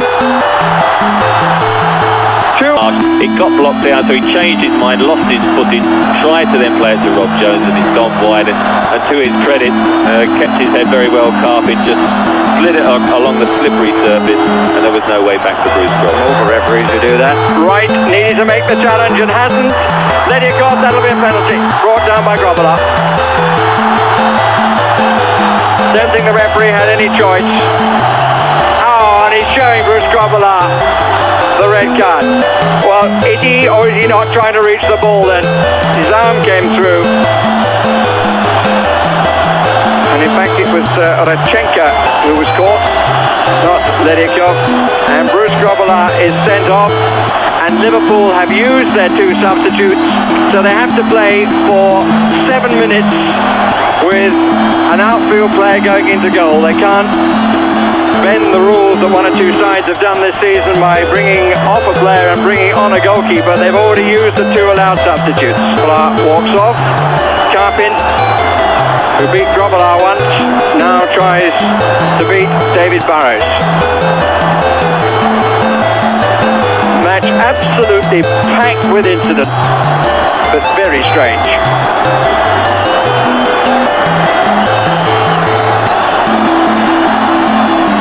Stick round for a little over 5 minutes left.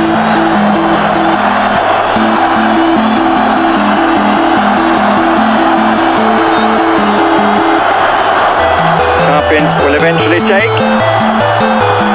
and score. Kind of a valiant effort by the substitute goalkeeper. For the third time to the other end of the pitch. They have done some strange things, Liverpool. Rusayev.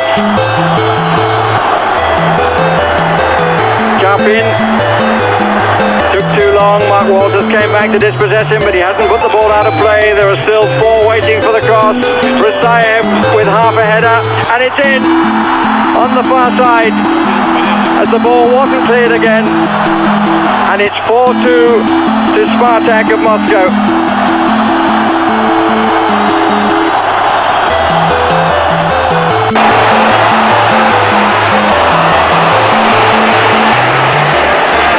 Pass, and here's Meszczasnik, and here's Radchenko. It's 5-2 on aggregate. Dmitry Radchenko, hat-trick on Saturday, and now causing Graham Souness to look with some despair. It's it again. He's got a back pedal now. Shayev didn't realise that he still had quite a long way to go. Carpin tries to pick out Rusayev. Radchenko. And Biatnitsky makes it 2-0 in the second leg. Well worked goal. It brings delight to wavers of flags in red and white. They are supporters of Moscow Spartak.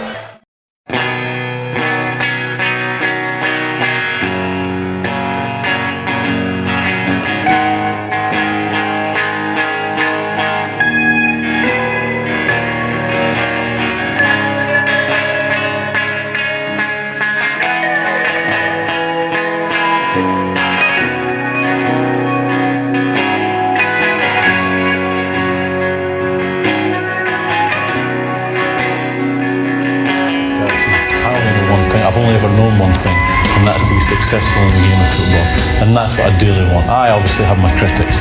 I want sooner, much sooner rather than later, to be able to turn around and say, well, I think you were wrong. And that's what I want. I want it for this football club, I want it for me, and I want it for those people that have supported me. And then obviously for my family as well, but it's important that I'm successful, and that's the only thing that matters, is football for me. 4-4 draw was quite an eventful evening as well. That was wonderful entertainment. Great if you're a Chesterfield player or supporter, but nail biting for us, and we gave some bizarre goals away that night. But I think a true reflection was the second game, where we went there and we won well, played well on night and won well. And the vast majority of games this year where we played the kind of football that I want Liverpool to play, but it's no good doing it for 10, 15 minutes. You've got to do it for longer than that if you want to maintain the challenge and end up competing for all the prizes. Recently seen the worst performance from a Liverpool team I've ever seen in 15 years of watching this club. You're not welcome. This is not about football. You're actually messing people's lives up. The problem is, I don't know how to break this to you, but they don't like it. And it's all down to you. Imagine if your family, which is what Liverpool Football Club is to most people, especially the real fans who go home and away, it's their family. It's like you're raping all of them at once. You are destroying a piece of history at Liverpool. And to watch the decline of this great club is the most heartbreaking thing for any Liverpool fan. The destruction is without parallel. You've ruined my football club. It means more. You have violated our great football club. Just got turned our side from a trophy winning side to a mid-table side, and you're like a boiler in the back of the club's neck. You need to be lanced. This is not working. It is not working. Things look good when you came in, but you've broken all the promises. You've made it impossible for some people to go along and take their kids to see a match on Saturday. What's happened in the last couple of seasons is just hard to take. You can promise more success, and all we want is failure. I feel that we're far better now than we were 2 years ago. We've got a team that's younger, that's only going to get better. And as I said, the team I inherited was only going to get worse. I'm looking to get a couple of new players and make certain changes. And I just feel that given a wee bit of luck and getting the right players in, we can make it really. We deserve to win the championship. But there's not a lot. There's not a lot between ourselves and them, and ourselves and 3 or 4 other sides that ended up above us. There's very little in it. It's been a very, very close Premier League this year, and I just feel if we can add to that, then we won't be far away.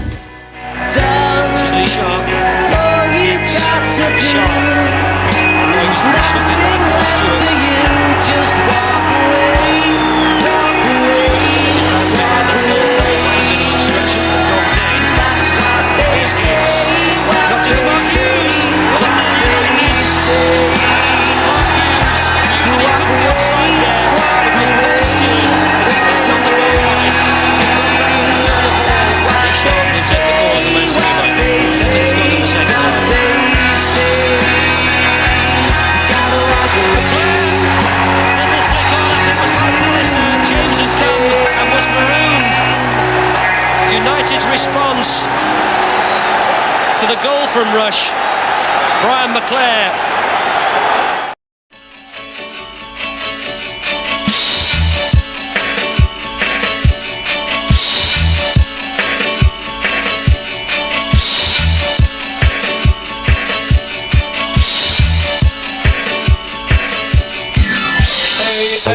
Badaya, bawala die die, badaya, bawala die die, badaya, bawala die die, bada da wala die die, badaya, bawala die die, badaya, bawala die die, badaya, bawala die die, bada da wala die die.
bawala die die, ing badaya, bawala die die, ay ay, badaya, bawala die die, ing bada da da da, wala die die, ay ay, badaya, bawala die die, ing badaya, bawala die die, ay ay, badaya, bawala die die, ing bada da da, wala die die, one.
Clark moving forward dangerously. And it's there, it's a goal for Newcastle, and it's Malcolm Allen's first for United. Club. Sheringham going up there and pushing the back from David Burrows. Right under the nose of the referee. Protests are going to fall on deaf ears. Now Sheringham against Grobbelaar. Sheringham scores and salutes the Spurs fans behind that goal.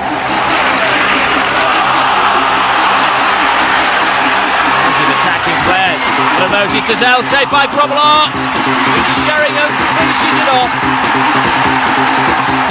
Not enough cover from the Sunday rain, just enough room for Blackburn's Mike Newell to squeeze home a drive. His 8th goal against Liverpool. It brought warm applause from the visiting manager. Not exactly mirrored by the face of his former goalkeeper. The decisions of the referee were less appreciated. Diabolical was the word Kenny Dalglish chose. Blackburn was 4 bookings to Liverpool's 1.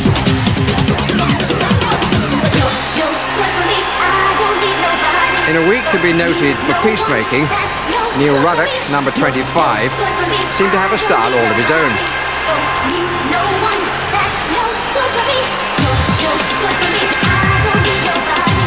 As for his simultaneous clearance of the ball and Mike Newell, it can only be assumed that the referee didn't see it. Whelan guards the post and he will do well to do that. Hinchcliffe could really veer the ball in with his left foot, does it with pace, swerve, McManaman only to mark Ward again through the crowd like an arrow into the corner of the Liverpool man. And Grobbelaar feels that McManaman, look at this, that's what it means to concede a goal in a Merseyside derby. Frecky. Ward. With Holmes. Rideout.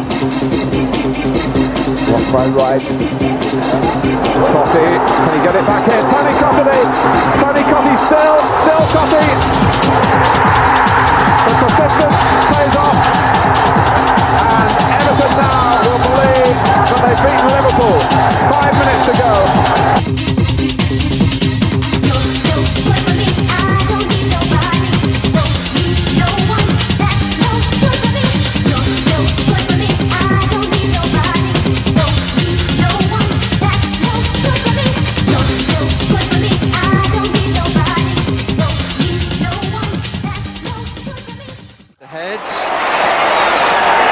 Shipley. Can he keep it out? The linesman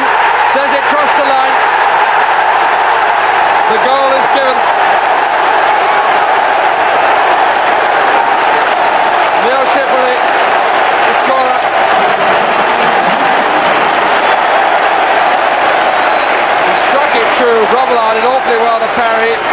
Then he tried to flick it over, didn't manage to do so.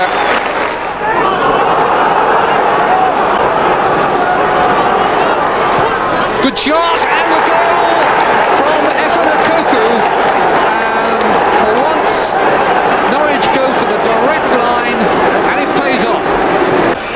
Ball in front of him where he likes it, scoops it over Ekoku, 2-1. Ekoku's second goal, and it couldn't have been simpler. Now a chance, no flag. Will Fox, Ekoku to his left, Fox shoots, Ekoku follows up and gets his hat-trick. Here comes Sutton, and there goes the fifth, and it's all too easy. Bardsley's cross in, Sinclair's header, Allen turns round Ablett and shoots, and it's 1-0. Bradley Allen. Les Ferdinand now for Queen's Park Rangers. Through to Trevor Sinclair. Sinclair has a shot, it comes off Southall and off the post, and Bradley Allen, 2-0. Wilkins.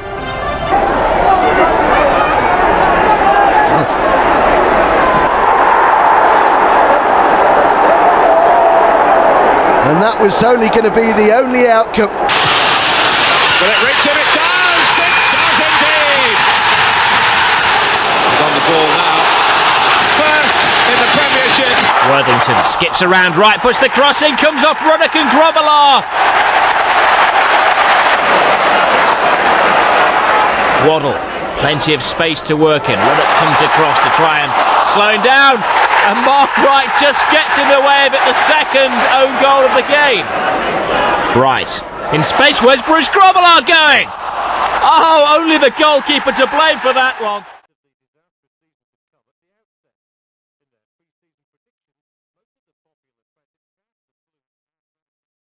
70 minutes after the final whistle, the word came from Goodison Park that the most successful manager in the club's history had resigned his position.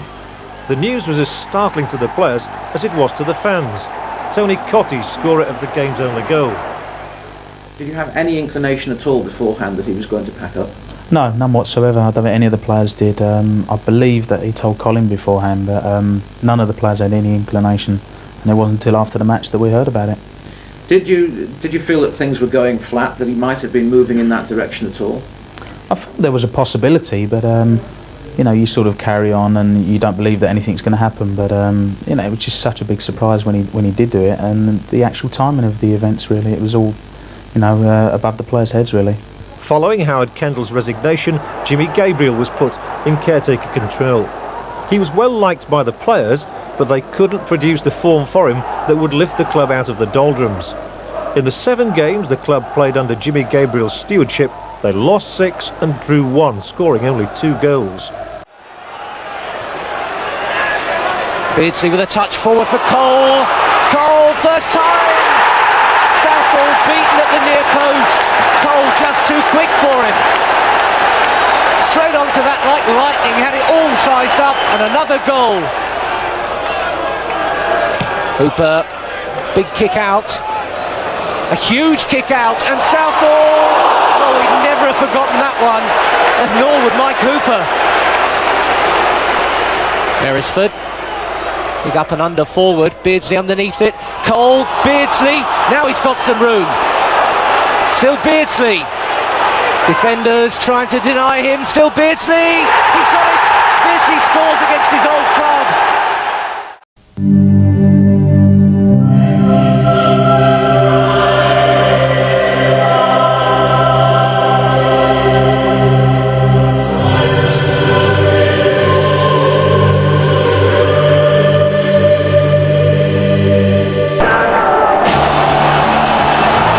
Not long after, Bruce Grobbelaar so nearly put himself and his side in trouble when electing to dribble the ball out rather than clearing first time.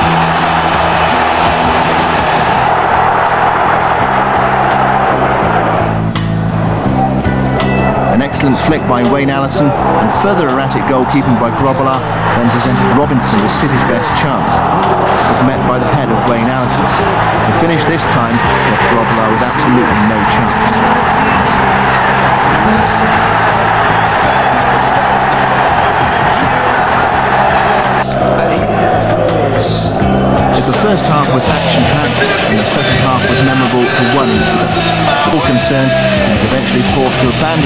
some 25 minutes later, it became increasingly obvious the fault could not be repaired.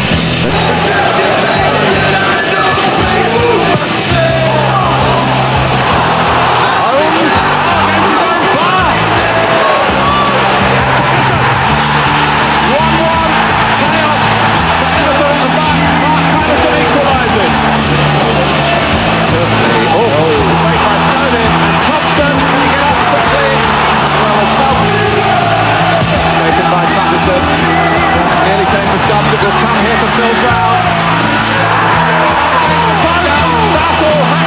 Bent with just Grobbelaar to beat. Not for the first time in his Bristol City career, the diminutive winger failed to find a finish. He completely missed his kick. The ball eventually fell invitingly to the feet of Allison, who, like Ian Rush, gratefully accepted the opportunity to recover the goal chalked off in the first game. Jimmy Phillips, ball moving forward. Into the thick of it, Scott Green puts it into Coyle, now McGinley! Yes! It's through! John McGinley, Super John McGinley! Everton 2, Bolton 1, Bolton are back, Super John McGinley! The ball comes back into the middle, Bolton keeping the pressure on.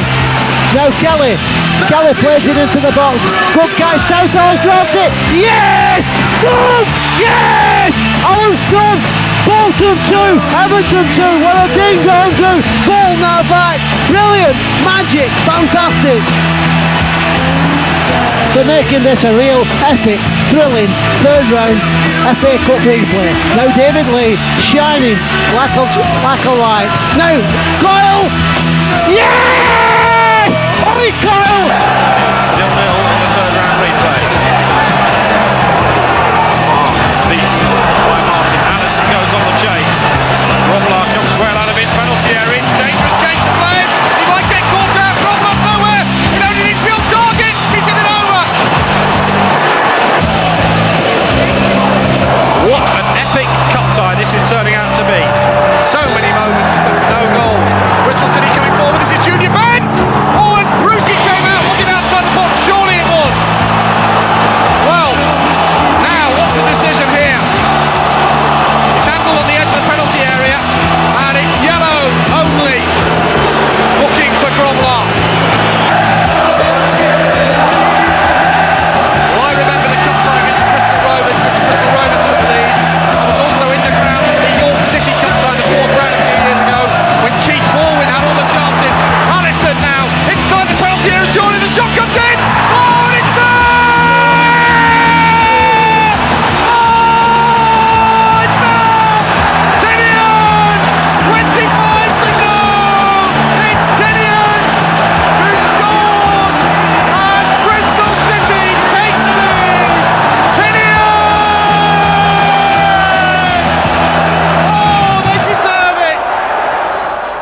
He got basically what he wanted, and maybe that wasn't always right. I mean, he was allowed to bring in players who, you know, even when they were signed, people would say they're not typical Liverpool players. But he brought them in. He felt it was what the club needed.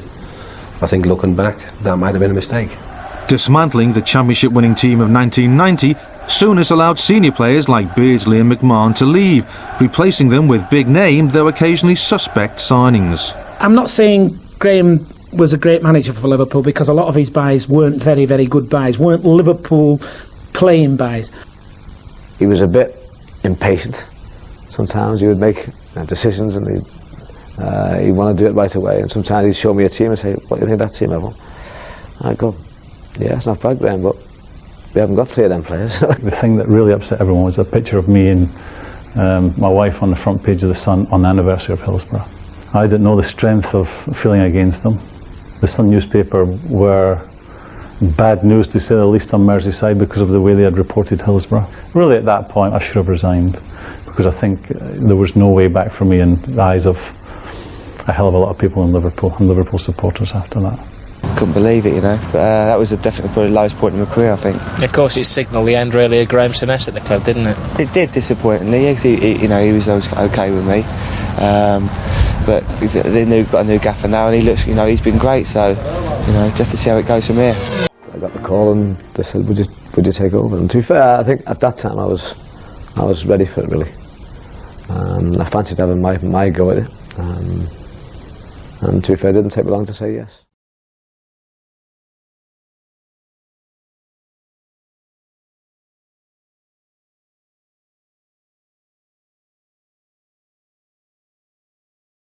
On the 7th of January 1994, Mike Walker walked into Goodison to take the helm. Did you feel that you had a difficult decision to make coming? Not coming, no. Once they'd made it clear that you know, they were interested, then it wasn't really a problem. You know, there was a period obviously when I was trying to sort things out with Norwich, and once that wasn't forthcoming, then it wasn't a big decision. You know, it wasn't hard to make the decision. Put it that way. Teach me not a thing. Can only get forward aim towards Maskell and drops to Letitia. Oh, what a goal that! Played towards the far post and in by Maskell. Penalty kick. Cool, casual as you like. 2 for Letitia, 3 for Southampton. Alan Balls, captain. And that was as cool as the first one. 4-0 to Southampton. You can hardly believe this.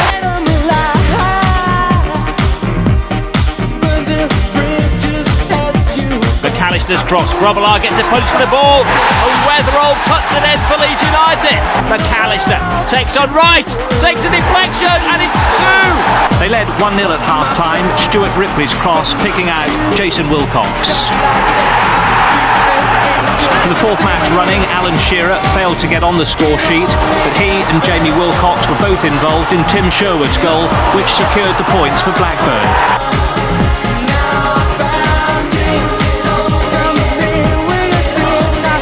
When Chris Sutton for once fluffed his lines, Culverhouse stepped into the spotlight. Number 25 for this season coming up, and even better, a promise that Sutton would European adventure. This was the best night at Carrow Road since the win over Vitesse 6 months ago. You've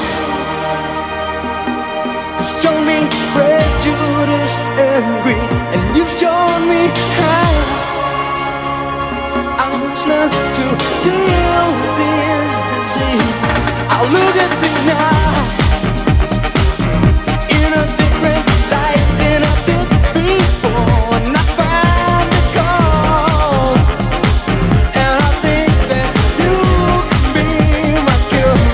So teach me to walk your back, wear your shoes, talk like that. Everton relegated only twice in their history, the last time more than 40 years ago.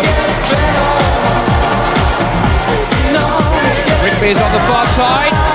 Newell! It's there!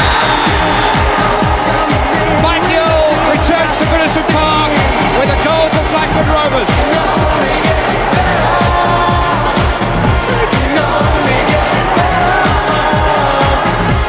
Oh, it's stolen!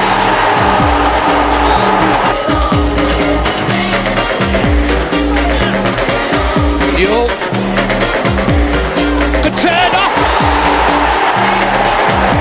Well, they're scoring champion goals, all right. Sellers. Cole's dropped off, but Lee's carried on and run. Lee! Fox through for Cole. Andy Cole! And he's passed Unsworth. Clears. Only to McAllister. He scores! Again, they're using White well, and he's causing lots of problems.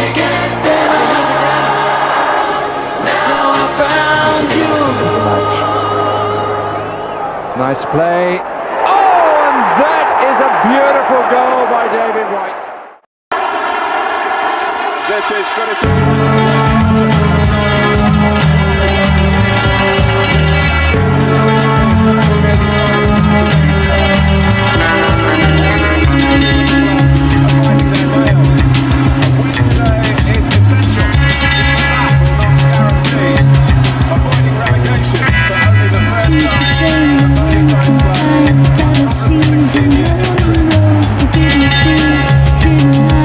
Courtesies that I despise.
just a center race, scattered seed, buried lives, histories of undisguised miracle.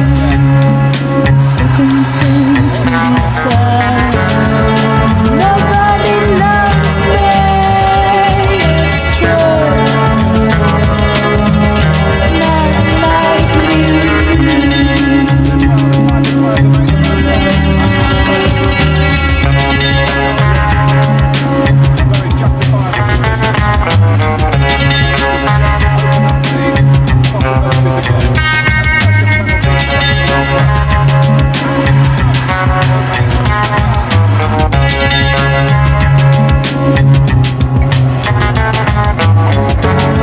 Cause nobody loves me, it's true. Not like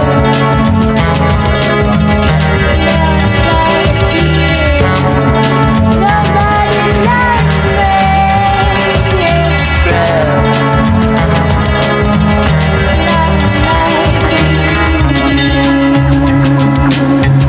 you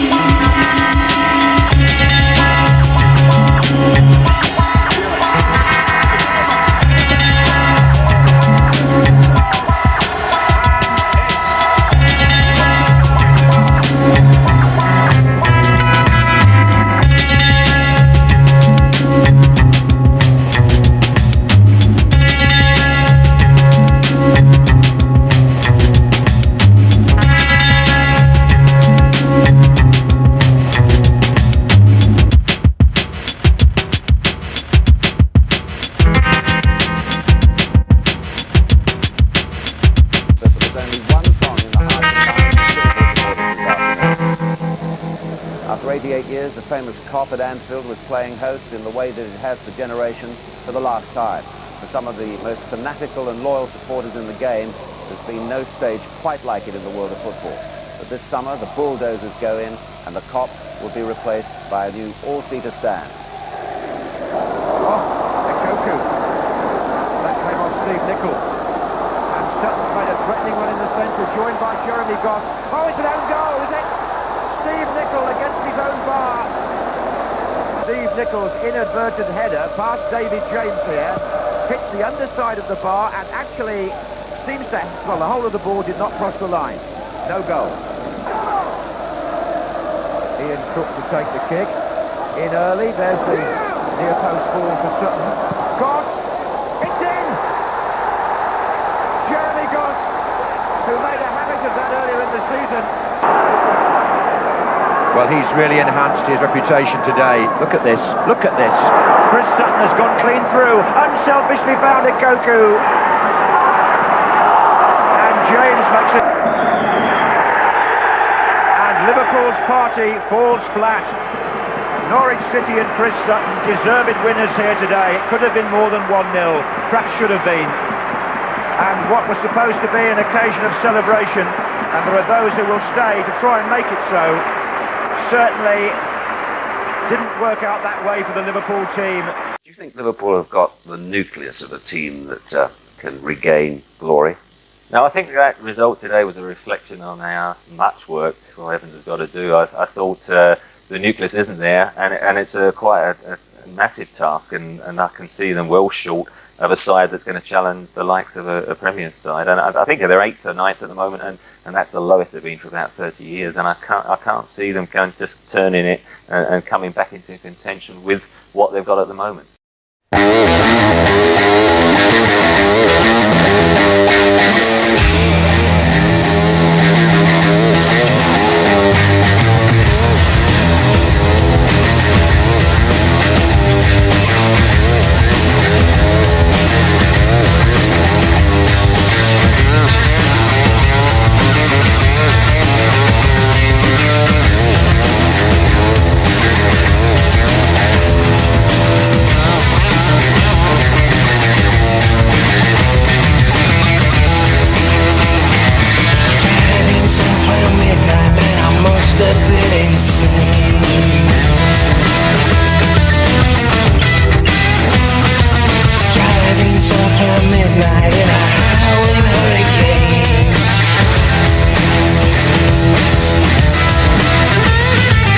Stop for a moment, hit you alone.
sell your soul. I've got a toll-free number you can hit.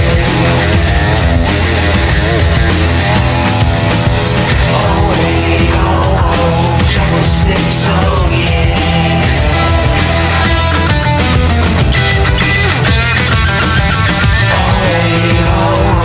080-666, oh yeah.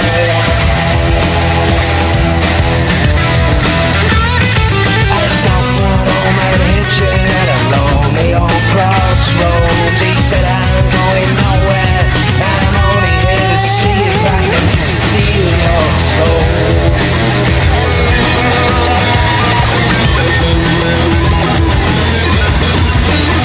Good God.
Is it a dream for me to one day be the Liverpool manager? Yes, it is.